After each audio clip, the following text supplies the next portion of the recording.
जय जय राजस्थान, जय जय राजस्थानी। पुनः आप सबका हार्दिक स्वागत पंडित जी साफा वाले लोणगंज सर के इस पेज पर। राजस्थान की पवित्र संस्कृति, राजस्थानी साफा संस्कृति के बारे में आज हम विस्तार के साथ चर्चा करेंगे।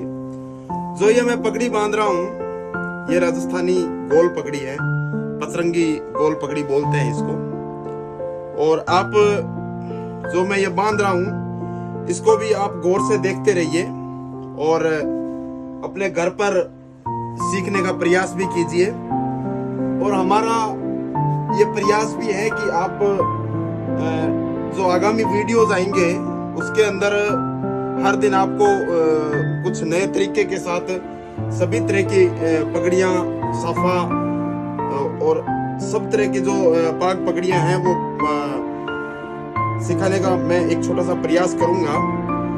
तो आज हम राजस्थानी साफा है क्या, क्यों हम राजस्थानी साफा को इतनी तवज्जो देते हैं और जिसकी धाक आज पूरे विश्व के अंदर है, तो उसकी इतनी महत्ता क्यों है, क्यों हमारे पूर्वज ये राजस्थानी साफा संस्कृति को लेकर आए थे और उन्होंने हमें इसके बारे में विस्तार से बताया था। और हम भी इस राजस्थानी साफा संस्कृति को धीरे धीरे भूलते हुए जा रहे हैं। तो इसके बारे में हम विस्तार से के साथ चर्चा करेंगे। आप सबको पता है कि राजस्थान के अंदर 12 महीनों में से 9 महीने भयंकर गर्मी पड़ती है, जिसमें लू के थपेड़े और गर्मी अपनी हद पार कर देती है। 50-55 डिग्री तापमान होता है और पानी की भी विशेष कमी होती है। तो जो पगड़ी है वो राजस्थान के अंदर हाड़ौती, ढूंढाड़, मेवाड़, मारवाड़ और जो अलग अलग क्षेत्र हैं, ढूंढाड़, बांगड़ और सिंध, जंगल प्रदेश, इन सब के अंदर जितनी कुएं की गहराई होती थी उसी के आधार पर पगड़ी की लंबाई होती थी। 15 से 20 मीटर तो नॉर्मल बात है। तो ये आपातकालीन स्थिति के अंदर हर कोई जो गर्मियों के अंदर, मतलब हमारे बुजुर्ग जो पूर्वज थे, वो गर्मियों के अंदर इधर से उधर पलायन करते थे, शहरों की ओर पलायन करते थे, शहरों से गांव की ओर पलायन करते थे। तो सबसे बड़ी जो मुख्य समस्या थी वो पानी की थी। तो इस पगड़ी के द्वारा वो जो भी आपका अपना बर्तन होता था वो उसी आधार पर अपने यहाँ जमीन में कितने मीटर पर पानी निकलता है, तो उसी के आधार पर 15-20 मीटर जितनी उनको चाहिए होती थी, उसी के आधार पर वो पगड़ी रखते थे, ताकि वो हर आपातकालीन स्थिति के अंदर पगड़ी के द्वारा पानी निकालकर हर जगह वो पी सके या उपलब्धता कर सके। और इसके साथ साथ आपको पता होगा कि राजस्थान एक वीरों की भूमि रही है और वीरों की भूमि जहां महिलाओं की, गायों की, इन सब की रक्षा के लिए हजारों हजार युद्ध हुए हैं। तो उसके अंदर भी एक पगड़ी की एक विशेष अनिवार्यता मानी जाती थी, ताकि जो सर पर आज 20 मीटर का अगर कपड़ा बंधा हुआ है, तो अगर कोई भी प्रहार करता है तो उस पर एक बचाव महसूस होता था, उसमें एक सुरक्षा महसूस की जाती थी। तो ये भी एक बहुत अच्छी बात थी कि मतलब उसमें वो काफी सुरक्षित महसूस करता था कि सर की चोट सबसे बहुत ही सर की चोट से बचा जा सकता था उससे। तो उसी आधार पर लोग हैं जो राजस्थानी साफा है जो पहनते थे। आजकल अपन देखते भी हैं कि राजस्थानी लोग हैं जो इसको इतना मान सम्मान देते हैं कि अपन फिल्मों में, और में जब पुरानी फिल्में हैं उन सब में आप देखिएगा कि लोग अपनी पगड़ी है जो मतलब नीचे रख देते थे कि इस पगड़ी की शान आप रख लो, और हाथ जोड़ के कोई भी मतलब जैसे बात होती थी तो उसमें यही बोला जाता था कि इस पगड़ी की आप शान रखो। तो ये इस पगड़ी की जो महत्ता है वो बहुत बड़ी महत्ता है।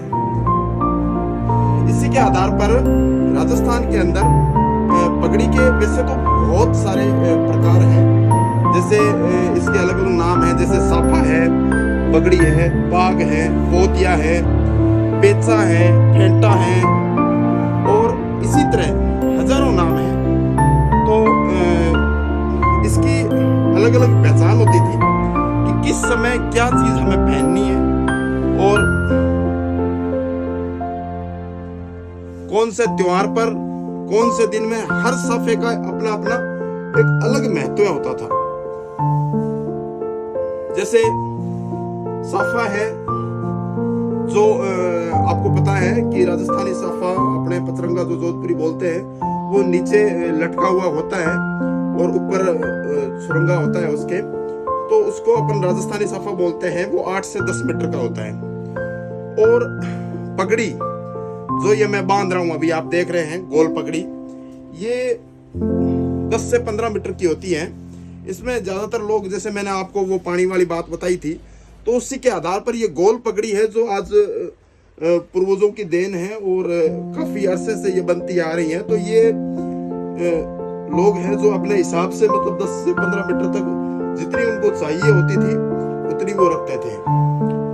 गोल पगड़ी 10 से 15 मीटर की होती है। वैसे जैसे दरबारी पगड़ी होती है वो लगभग 30 से 35 मीटर तक, जो धौलपुरी पगड़ी बोलते हैं उसको, तो वो भी धौलपुर साइड में काफी चलती है और लोग काफी मतलब उसको पहनते भी हैं। और अब बात करते हैं अपन पाग, राजस्थानी पाग।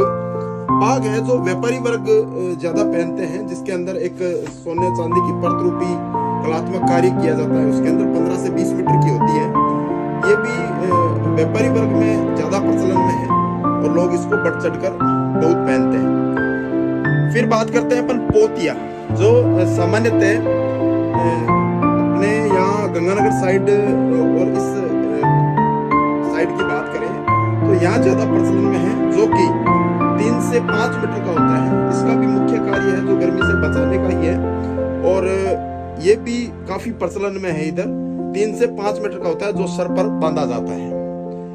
और फिर बात करते हैं अपन पेचा। पेचा में भी सोने और चांदी के कलात्मक कार्य किया जाता है वर्क का, और ये भी मुख्यतः 15 से 20 मीटर का होता है। और उसके बाद में जो पगड़ी का प्रकार है उसके अंदर फेंटा आता है। फेंटा अपने जंगल प्रदेश बीकानेर के अंदर दूल्हे के जो बांधा जाता है उसी को फेंटा भी बोलते हैं। राजस्थानी साफा या अंग्रेजी साफा इसी तरह के शब्द प्रयोग में लिए जाते हैं।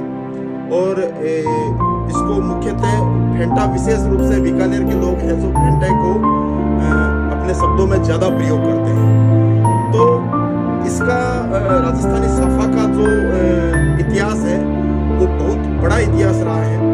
और ये अब गोल पगड़ी है, राजस्थान की जो गोल पतरंगी पगड़ी बोलते हैं इसको, तो ये बनकर तैयार है। आप देख सकते हैं बहुत ही सुंदर बनती है ये।